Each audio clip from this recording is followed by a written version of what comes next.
Guys, I've never done this before, but I am taking apart and restoring my '89 Jeep Wrangler YJ. It is already got the fenders off, and I'm actually in the process of removing the fuel tank. It's almost out. I just got to take the hoses off.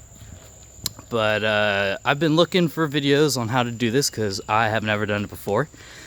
I don't have a lot of experience with mechanical stuff. I've done repairs on this thing I've owned it for 7 years, and I've done basic maintenance, replaced steering shaft, brakes, all that kind of stuff. But I want this thing to last me a while, and so I'm about to do the entire tub off restoration, get rid of some of the rust and whatnot. You can definitely see there's some down there,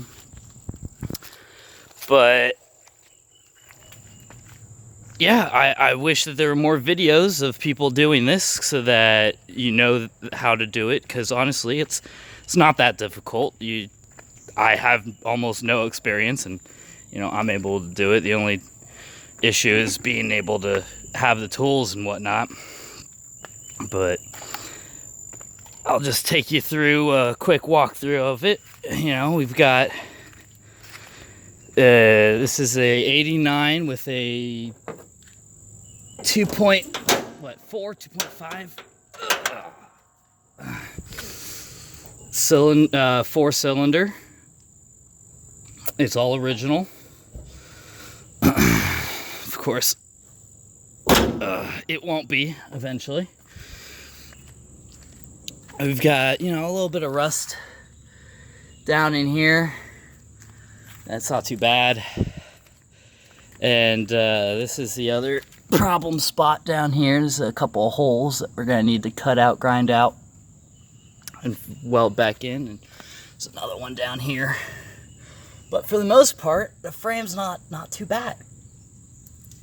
There's still some rust on the body that needs to be taken care of. And I got another one. I got a '93. I was planning on using a bunch of parts for it, but I don't think I need to, honestly.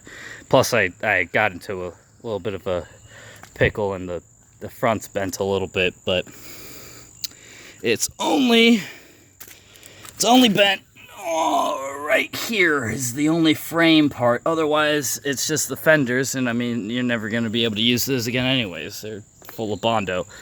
So right now, I'm just going to take the fuel tank out. It's easy. You can do it yourself in 15 minutes if you wanted to. But yeah, this is the first video of this, and I'm hoping to get a nice documentation of taking off the tub and restoring the frame and the tub itself, and then we'll have a pristine '89 Wrangler YJ, something you don't see a lot these days. So I'll see you guys in the next one.